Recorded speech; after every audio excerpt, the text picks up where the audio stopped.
of extremists, insurrectionists, and cop-beating felons who have proceeded to commit dozens more crimes against the American people since they were pardoned. Mr. Smith, I understand you are a long-distance marathon runner. I read that you're a triathlete who's done more than 100 triathlons and 9 Ironman competitions. You are in the fight for justice and the rule of law for the long distance, for the long haul, and I thank you for that. And we should all try to follow your example. America looks forward to your testimony today. I yield back to you, Mr. Chairman. The gentleman yields back without objection. All of their opening statements will be included in the record. We will now introduce today's witness. Mr. Jack Smith was appointed as special counsel on November 18, 2022. He served until January 7, 2025. We welcome our witness today. We'll begin by swearing you in. Would you please rise and raise your right hand?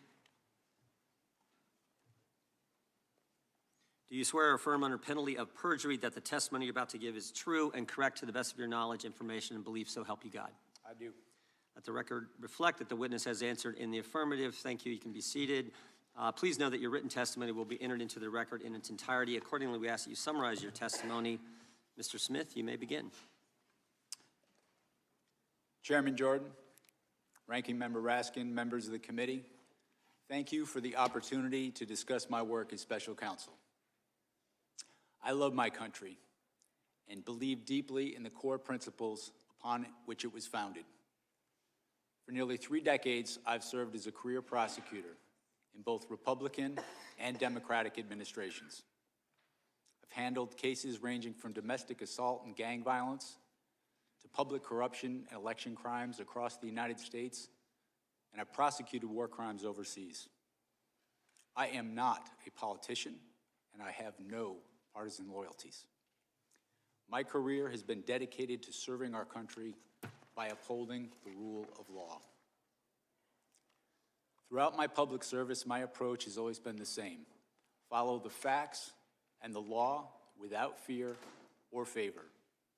Experienced prosecutors know that specific case outcomes are beyond our control.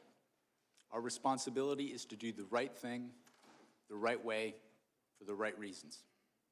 These principles have guided me through my career, including as special counsel. I'm proud of the work my team did, and I appreciate the opportunity to appear here today to correct false and misleading narratives about our work. During my tenure as special counsel, we followed Justice Department policies, we observed legal requirements, and took actions based on the facts and the law. I made my decisions without regard to President Trump's political association, activities, beliefs, or candidacy in the 2024 election. President Trump was charged because the evidence established that he willfully broke the law, the very laws he took an oath to uphold. Grand juries in 2 separate districts reached this conclusion based on his actions, as alleged in the indictments they returned.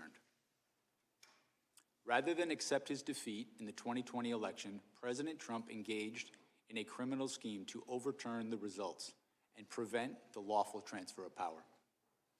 After leaving office in January of 21, President Trump illegally kept classified documents at his Mar-a-Lago social club and repeatedly tried to obstruct justice to conceal his continued retention of those documents. Highly sensitive national security information was held in a ballroom and a bathroom. As I testify before the committee today, I want to be clear.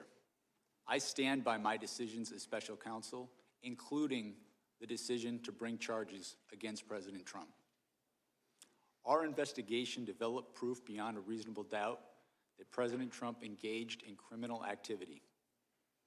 If asked whether to prosecute a former president based on the same facts today, I would do so regardless of whether that president was a Democrat or a Republican. No one should be above the law in this country, and the law required that he be held to account, so that is what I did.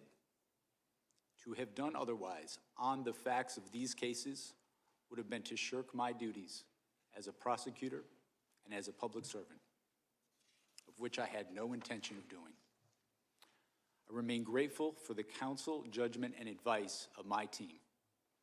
President Trump has sought to seek revenge against career prosecutors, FBI agents, and support staff simply for having worked on these cases. To vilify and seek retribution against these people is wrong. Those dedicated public servants are the best of us, and it has been a privilege to serve with them. After nearly 30 years of public service, including in international settings, I have seen how the rule of law can erode. My fear is that we have seen the rule of law function in our country for so long that many of us have come to take it for granted. The rule of law is not self-executing. It depends on our collective commitment to apply it. It requires dedicated service on behalf of others, especially when that service is difficult and comes with costs. Our willingness to pay those costs is what tests and defines our commitment to the rule of law and to this wonderful country. Thank you. Gentlemen, we will now proceed under the 5-minute rule. We have votes coming in any minute now, but I think we'll have time for 3 or 4 members to get their 5-minute questions in before the committee will take a recess to go vote.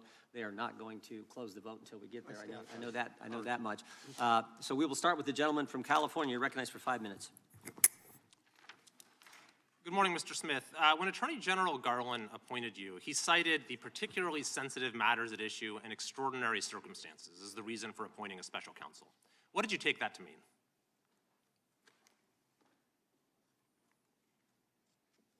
What I understood that to mean is I was to conduct an independent investigation and come to my own conclusions about whether the facts and the law supported a prosecution.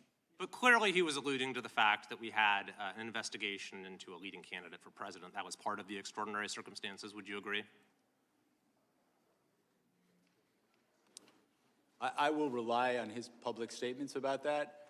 I understood my role as special counsel was governed by the regulations, which required me to make an independent decision on my own. So certainly you would agree it was important to approach the investigation with humility and restraint. Is that fair? Yes, and that's what I sought to do. I sought to conduct... And you thought you possessed those qualities. In fact, you testified at your deposition, quote, "I thought I was the right person for the job." Of course, some disagreed. Constitutional law professor Jonathan Turley, for example, has said, quote, "Jack Smith has a reputation for stretching criminal statutes beyond the breaking point." I assume you disagree with that statement by Professor Turley. I do disagree with that statement. I think my career speaks for itself. I have been But that statement was also, and I'm sorry to have to interrupt, I just have a short amount of time. That statement was also echoed by the United States Supreme Court in a unanimous opinion in McDonald versus the United States, where the court overturned convictions that you had pursued against a former governor, criticizing your boundless interpretation of the federal criminal statute. At issue, that opinion was joined by Justices Ginsburg, Breyer, Sotomayor, and Kagan. So do you also disagree with that statement by those justices? I have conducted my career in a nonpartisan fashion. That particular case, the legal position that the department took, that wasn't my personal position. That was the position of the department. I see. So, Mr. Smith, I've had the opportunity during my time on this committee to review the work of 2 special counsels, John Durham, appointed during the Trump administration, and Robert Hur during the Biden administration. And in both cases, they seem to exhibit that humility and restraint that we talked about. But in reviewing in detail the way you conducted this investigation, I see a very different mode of operation. One that sought maximum litigation advantage at every turn, one that repeatedly circumvented constitutional limitations to the point that you had to be reined in again and again throughout the process. For example, shortly after you became special counsel, you issued a subpoena for the phone records of the Speaker of the House of Representatives over a 2-month period, along with for other senators and representatives, even though the public integrity section at DOJ cited litigation risk to doing this. What was that litigation risk?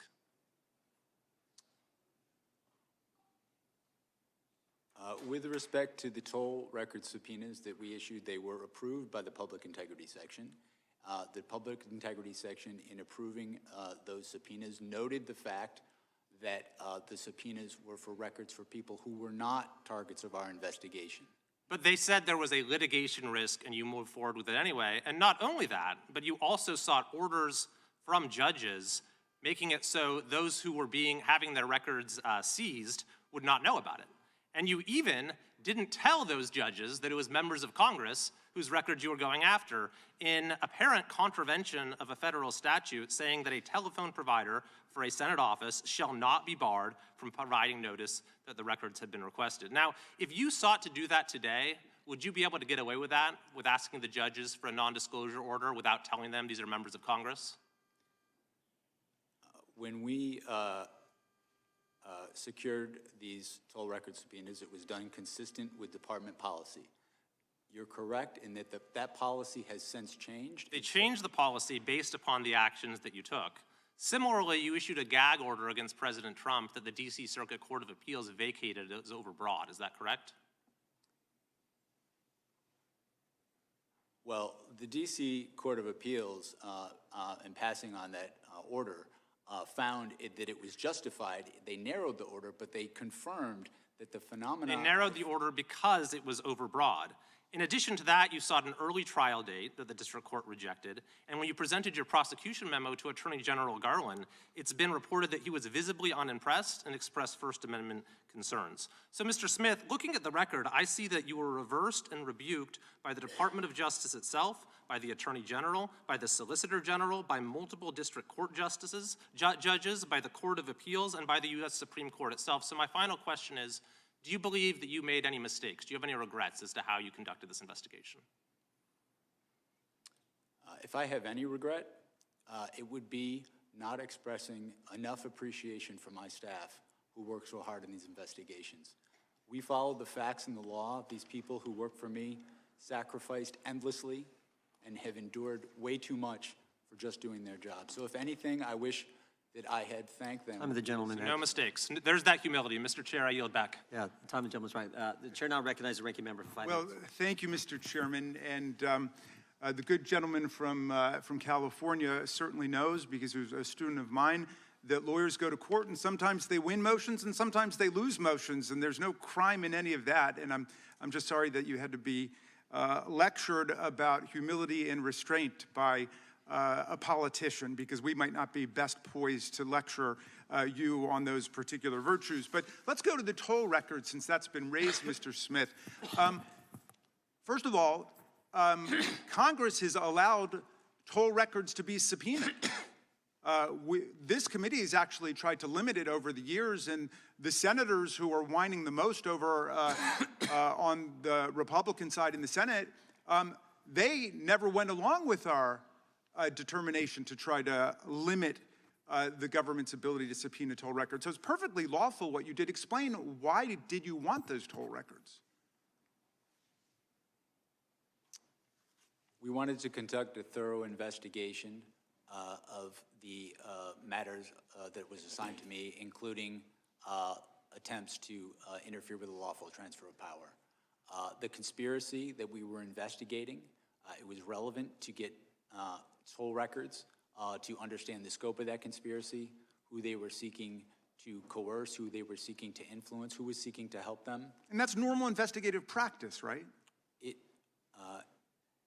In conducting a criminal investigation, securing non-content toll records, as you described, is a common practice in almost any complex conspiracy. Okay, let's go to something else that I've been hearing over the last week by our colleagues as they've eagerly anticipated your arrival here. They've been saying that there's some kind of First Amendment defense that Donald Trump would have had to the crimes you indicted him for. Is there a valid First Amendment defense to defrauding the public? Is there a valid First Amendment defense to disrupting a federal proceeding? Is there a valid First Amendment defense to violating the voting rights of the people and cheating the public out of a fair election? The First Amendment is something that we took seriously in our investigation. But the First Amendment does not protect speech that facilitates a crime. Speech that is used to facilitate a crime, a fraud crime in particular, is not protected under the First Amendment. The Supreme Court precedent on that is clear.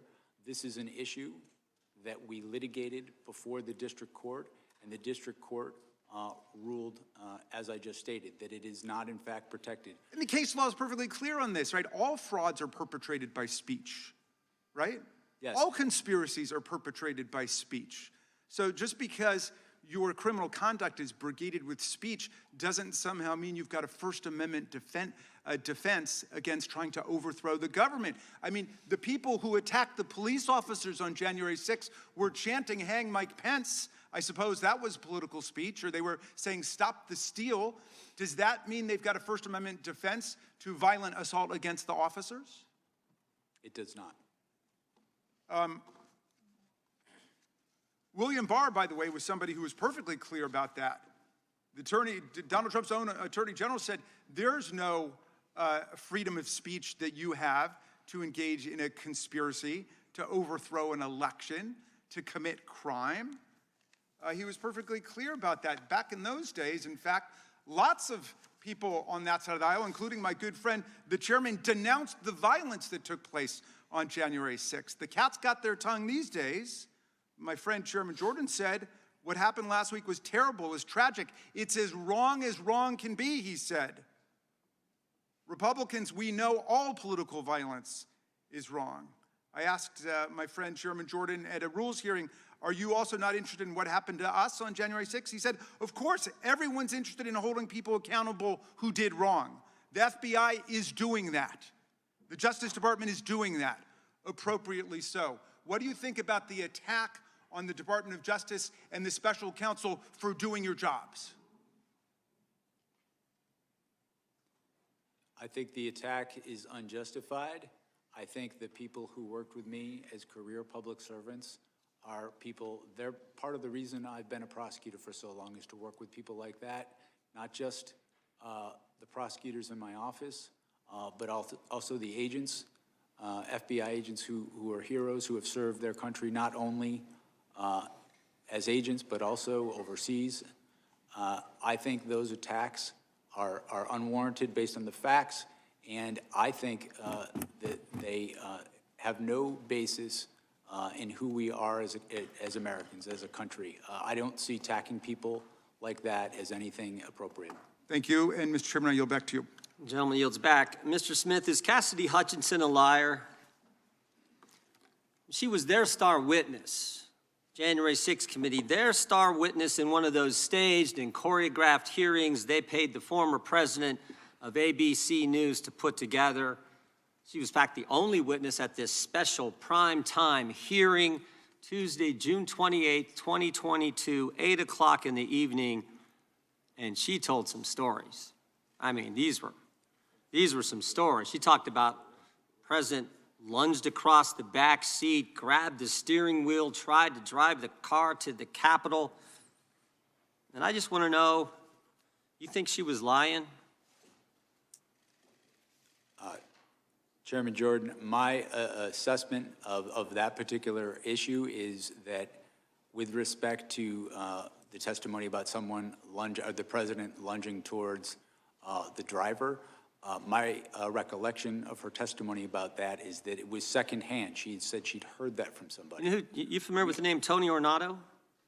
I'm sorry, sir? You familiar with the name Tony Ornato? Yes. White House Deputy Chief of Operations, Deputy Chief of Staff for Operations, right? You remember what he said about it? As I sit here right now, I do not. Yeah, he said it didn't happen. How about Bobby Engel? You familiar with that name? Yes, I am. Secret Service agent who was actually in the car that day. You know what he said? He said it didn't happen. And they both said the first time they ever heard this story was when Ms. Hutchinson testified in the primetime hearing as their star witness of the January 6th committee. By the way, did you ever confirm her testimony about this particular incident? We conducted, as I said before, our own independent investigation of all aspects of the case that we thought was relevant. We, attorneys from my office. Did you ever confirm it? That's a simple question. Well, We interviewed, or I should say attorneys in my office before. Did you ever confirm the president leaping across the seat, grabbing the steering wheel, this whole concoction she brought up in the January 6th hearing? Did you ever confirm that? Right. We interviewed another firsthand witness who was in the car who did not confirm that Okay. had happened, but also In your deposition to stated the committee last month, Mr. Smith, you said this: my recollection with Ms. Hutchinson was a number of the things that she gave evidence on were secondhand hearsay. You remember making that statement to us last month in the deposition? I did, and I was referring particularly to what we're talking about now. Yeah, and you also said Ms. Hutchinson, regarding this particular claim, was a second or even third-hand witness. We asked you, if you were a defense attorney, how would you handle cross-examining her if she was on the witness stand? And you said, if I were a defense attorney and Ms. Hutchinson were a witness, the first thing I would do was seek to preclude her testimony because it was hearsay. You remember saying all that? Yes, that's correct, sir. That's correct, right? Were you going to put her on the witness stand if you ever got to trial? We had not made final determinations as to who we were going to call as a witness. We had a large. You were still considering her? We had a large choice of witnesses in this case. Are you familiar with what Washington Post reporters Carol Leonnig and Aaron Davis said in their book? They did this book, 300-some pages book on chronicling the whole investigation at the Justice Department. And here's what they said on page 310. They said, Jack Smith had wondered whether some of Hutchinson's claims might be relied upon at trial. Still, at one point, Smith told the elections team he wasn't ready to give up on Hutchinson's account. Ultimately, however, Trump administration officials uniformly, fiercely disputed her accounts under oath. Prosecutors on your team told Smith they wouldn't want to use Hutchinson as a witness in court, and Smith agreed. Are Carol Leonnig and Aaron Davis, who wrote this, are they lying? My recollection is that I certainly had not made any final determinations about who we were going to call. And that's the point. That is the point. The fact that they used her in a primetime hearing and you won't rule out using her, or didn't rule out using her, putting her on the witness stand when everybody knows she wasn't telling the truth, that says it all. That's the degree the left and Democrats were willing to go to get President Trump, putting on the witness stand someone everybody knows is making it up. Everybody knows that. And you were willing to do it. By the way, you know how many times Cassidy Hutchinson was mentioned in their report, the January 6th report? Any idea, Mr. Smith? I do not. 185 times. Someone that the whole country knows wasn't telling the truth, and you were still considering putting her on the witness stand because you had to get President Trump. And everybody can see that. We better take a recess for votes. We will resume as soon as votes are over. Back here 10 minutes after. Mrs. Smith, you guys can go back to the room that you were in.